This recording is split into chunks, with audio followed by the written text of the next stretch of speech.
Hello there. I just want to give a quick synopsis. Well, if you read my title, it might seem that I'm trying to dog on Mudahar, aka Some Ordinary Gamer. That couldn't really be the furthest thing from the truth. In fact, I really like his video, really like his content, and I try, basically, following the advice of the arch Linux user, I decided to hop my butt over to Linux, specifically Linux Mint, following one of his videos, and I got my ass handed to me later down the line of trying to use it.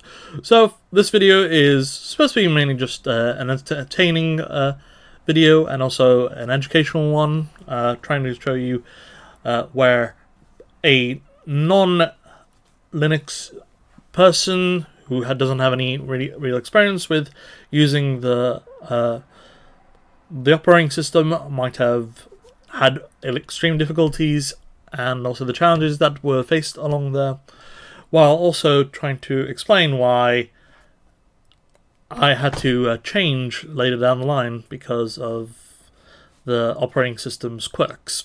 So yeah, that's about it. Continue on with the video. How do you do? It is I, Lord Pemberton III, and today I want to talk about my Linux experience. Now, I had recently watched one of Mudahar's videos during the time, and because of that, I decided to give Linux Mint a shot, because I had recently got some new PC parts. I have had a new motherboard, new graphics card, new CPU, new SSD, so it was a perfect time, I felt, to give it a shot. So because of his video, I basically installed it, and out of the box, it was very similar to Windows, even a little bit better because a lot of the stuff out of the box was quite free, and that was great.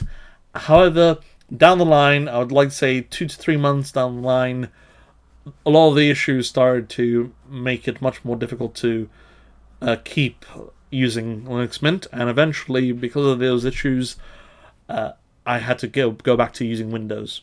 Now, again, I want to reiterate that it was quite a good experience up until that point. It was quite fun. A lot of the stuff, of course, didn't work out of the box, such as I had a GOG and some Epic games, as well as a couple of other games to play using it. However, Mudahar did, of course, in his video warn that those things would not work out of the box, that you would have to find workarounds, which I eventually did, but they didn't work perfectly, and to be honest, I couldn't really play a lot of the games. Maybe if I had spent, more months and trying out, fiddling around with stuff to get them to work, maybe could have, but for me it just didn't. So yeah, that's one part. Now, the next part I wanted to talk about was, of course, what eventually kind of coalesced into me switching over back to Windows, the issues. And the issues that I wanted to talk about was using the file search system, the file explorer system of Linux Mint, which is nightmare fuel. The community, which was not really helpful, and a lot of the time actually compounded some of the issues that I had later down the line. And last but not least, a fault with the system that eventually caused my computer to brick. Now, one of the things I wanted to talk about before I get into that, in order to have the best time with Linux Mint, you need to tamper and fiddle around with it. It's not like Windows, where you get an out-of-the-box experience that is, for the most part, pretty reliable. I know that it's not always, but for the most part, it's a lot more stable than Linux Mint. Linux Mint, for me, was, at least what I can see, Linux in general is quite unstable, and it has a lot to do with how it is built. It's built, first and foremost, to be tampered and fiddled with, and because of that, you run in a lot of reliability issues, especially when you're using other packages, other software in it. They're not made to basically cooperate with each other, and this compounds a lot of the issues because although Linux Mint wants to essentially replace Windows, I don't think it will ever do that because of its reliance on the terminal. Because the terminal itself is its own kind of thing that you have to get to grips with, and this will take a lot of time. A lot of time that if you're like me and you don't have a lot of time in your life to get to grips with it, it will definitely make things harder and more difficult for you to get there. Now, maybe if I was a lot younger and had much more free time, let's say I was in my teens and I was getting to grips with it and I didn't have a lot of stuff that I needed to do on it besides gaming, maybe I could get to grips with using it and actually get the most out of using the operating system. But currently I just don't have the time or the resources to learn it. It's going to be quite time consuming. So the first thing I wanted to talk about was the Linux File Explorer. Now, the File Explorer itself is essentially what I consider to be, the Twilight Zone. It's a place that does not make sense. It is, you peek into a file and you get brought into this parallel dimension where essentially anything goes. So, I never really got used to it, and the main issue is, let's say for instance I wanted to go check out a game file.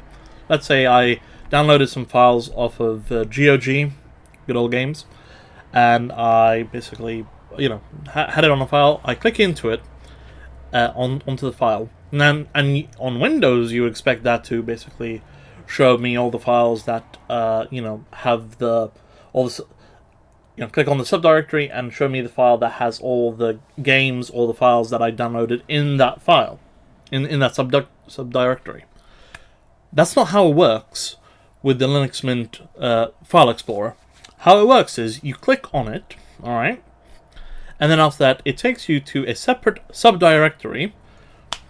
Got no clue. It plucks one out of the air, and after that you literally look into the file, and then you see a group of different subdirectories that's not linked to the original file that the subdirectory they clicked on.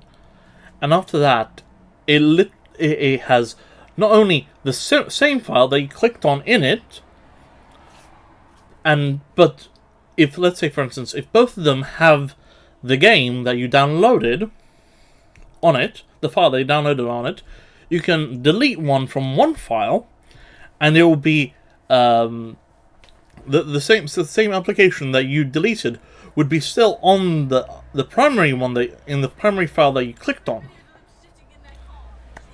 That it was so bizarre, and it took me so long to understand how to just navigate it, because practically there was no way, and I had to. Even though I deleted a file, it kept on telling me I still had the file in my computer. So, that was one of my main issues with it. Now, the second thing I want to talk about is the community, and specifically when you ask the community for help. Now, I myself was getting help from the Linux Mint Reddit group and also the Linux Mint forums themselves. And to say that they were unhelpful would be an understatement.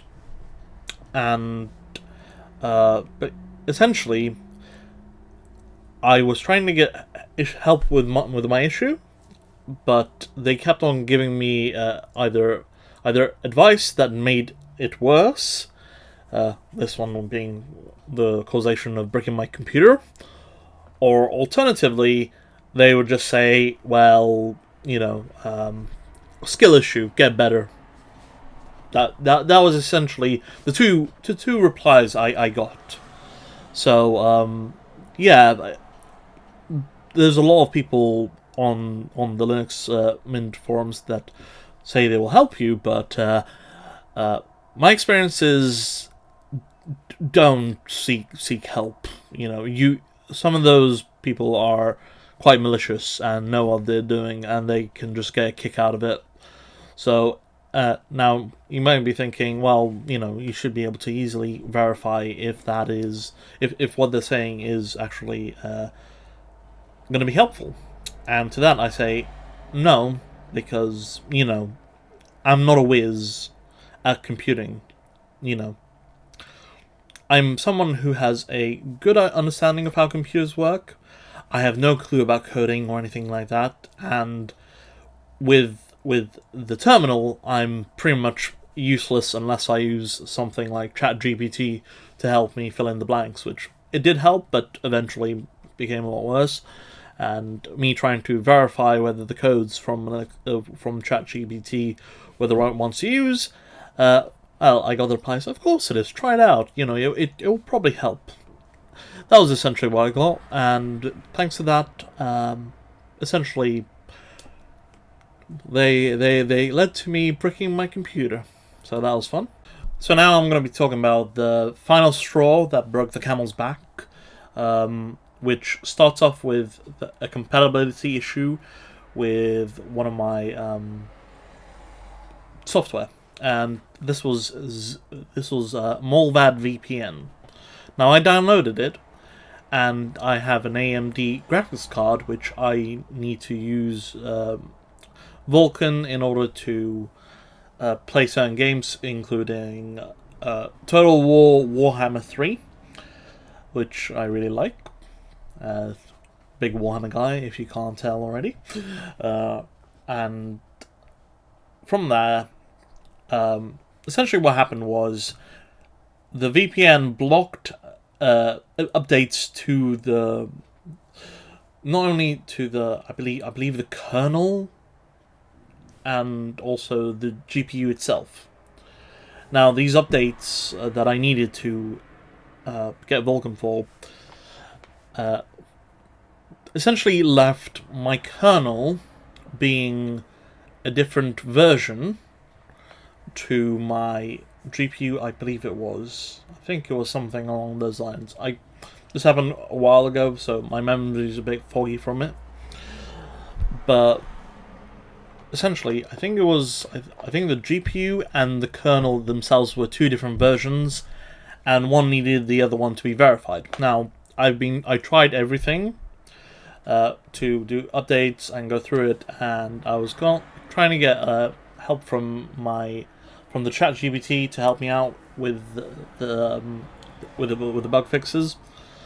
That didn't help, so I essentially tried to use the forums to help me out, and from there it just got worse. And eventually they told me, gave me a code that they said will probably help you, and this code essentially stopped my GPU from working, and they told me to restart my whole computer. This one trick, this one life hack, if you want to call it, essentially caused the entire computer, the entire operating system to just not sprout out. That was it. My computer was pretty much, well, with the Linux anyway, everything, nothing worked. I couldn't get out of it. I couldn't fix the issue. So essentially, I had to, delete everything and restart up my system. And I just decided I'm not going to use Linux Mint anymore. This has absolutely been an awful headache. I need to, I need something a little bit more reliable, and also something that I don't have to, that causes me to deal with these twats. And yeah, that was it. That was my Linux experience. So it's not really Mudahar's fault that I went in there. He inspired me. I tried it out. But it's just not worth it. It's just not worth the headache. It's just not worth the time it takes to get to grips with how to use it. Not worth the headaches that I get from terminal. And even though it allows you to, it gives you more control of your computer, there's an upside and downside with it. The upside being, you get more control. You're in control of what you do with your computer.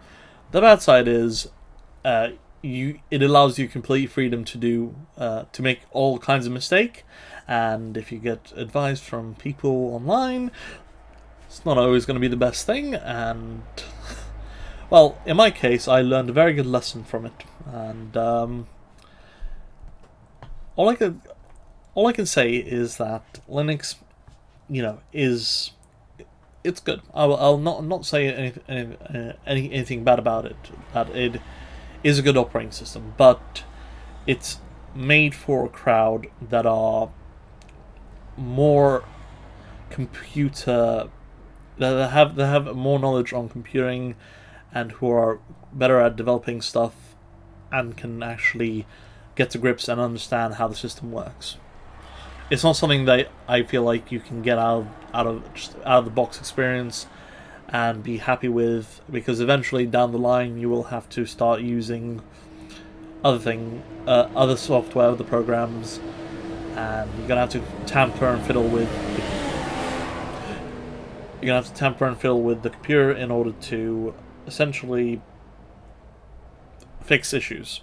I think this issue is really not going to allow Linux to grow into being a main OS for a lot of people, because it's just a lot more difficult.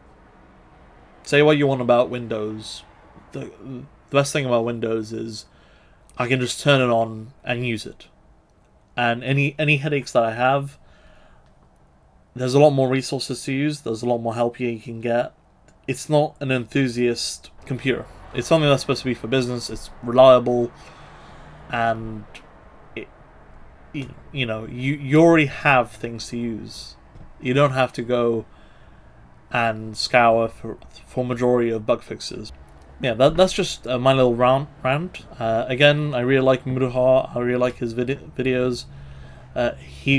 After all, he was the one who inspired me to get into Linux Mint, but unfortunately it didn't work out, and it's upsetting to me a little bit, because I would have really liked to have get into grips with it, but unfortunately, due to those three issues, I don't think it's going to be anytime soon, or even in a couple of years' time. I don't think I'm going to switch over back to Linux.